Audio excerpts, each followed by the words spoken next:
Welcome to CourseSites. This is the tool that I've chosen to use in my classroom to create a blended learning environment. CourseSites is put out by Blackboard, so it's kind of the industry standard.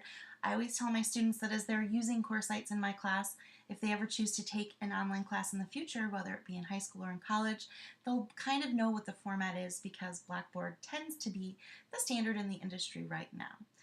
So let's take a look at my course. So when students initially log into CourseSites, they will see whatever course the teacher has created. So this is my 6th grade computer literacy course.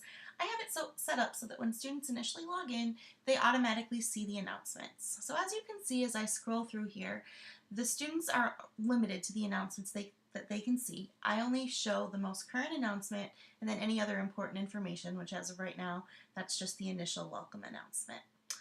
Looking over to the left, this is where the navigation menu is for students. This is a collapsible and expandable menu for them, and there are multiple options that are available. These menus are completely customizable by the teacher, so I have it broken up into several different sections so that the students find it fairly easy to use. The first section I have is resources. There I have announcements, so anytime the students navigate away from the announcements page, they can simply click here and come right back to this page. Then I have the homework tab. Homework is where I post anything that the students are given for homework. So whether they are absent or if they lose their homework or they forget their agenda and they forget what it is, they can always click right here and access the current homework for that day. There's also a notes section under resources. This is where I post any and all notes that are taken in class so students have constant access to those. Even if they forgot their notebook in their locker, I can have them come to CourseSites and pull up a copy of the notes so that they're there for them to use. And then finally, the weekly writing. This is where they do various writing activities. We have a school-wide initiative that requires that students are writing on a regular basis in non-core classes, so this is my support for that. Just below resources, I have units of study. So these are the different units that we go through throughout the year, and more will be added. I only show units that we're currently working in or that we have previously been through. So we started off with typing, then we did Microsoft Word, then we did PowerPoint, and now we are on the internet. So I'll go ahead and just click on the internet to see, so you can get an idea of what it looks like. This particular unit, you'll notice at the top that the unit name and number are listed there, so students always know exactly where they are without having to try to figure out where did I click, what am I on. It's always displayed at the top. This particular unit has 2 different folders in it. We went through Internet Basics and now we're going through Internet Safety. So I'll go ahead and click on that because that's our most current unit of study. So here you can see this is kind of a basic layout of what the students see. This is their unit of study that they're going to go through.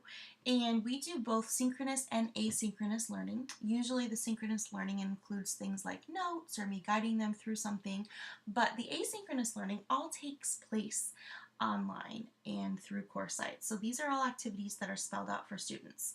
Now, because it's asynchronous, the students obviously can work at their own pace. It's a great way to differentiate instruction. So you'll see here that I have the titles of the assignments, and then I also have the yellow highlight. So it tells the students how long the assignment should take them, and then I have a standard pace completion. So I give them a date or a roundabout idea of when things should be completed. My students know very well that they're welcome to work through it quicker if they need to, or they can take their time and work slowly if they need to as well. It's just kind of to give them an idea of where they should be when. So everything's spelled out for the whole unit. They can work through things. They know that they have to work through them in order as well. You do have the option so that it will only show one activity at a time, and then as a student completes an activity, the next activity becomes available.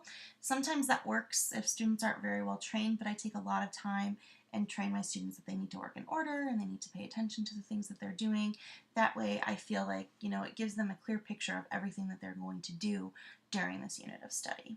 So I'll just kind of click on one in the middle here so you can see what a typical assignment looks like. The assignments vary. Sometimes it's a Word document that they download and then they follow through instructions on there. Sometimes it's a module right in CourseSites that they work through. And for this particular assignment, this includes a web link. So if you look up here, the students are very well aware of what the different icons mean. So they know that this is a web link. They know that this right here is a link that's going to take them to another website.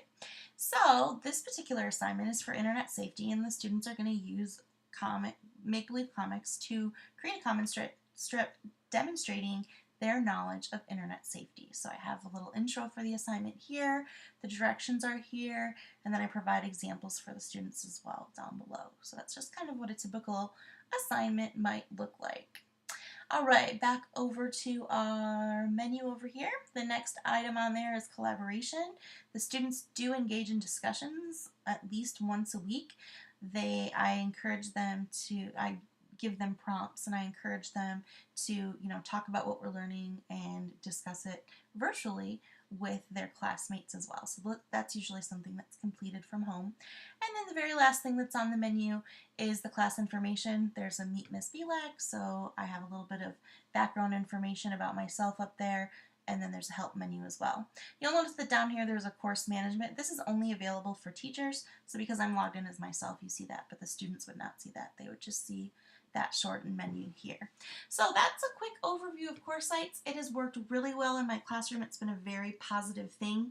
I've seen a lot of growth within my students, and I just love incorporating blended learning into the traditional classroom. It's really, I think, the way of the future, and I think it's a big benefit to our students.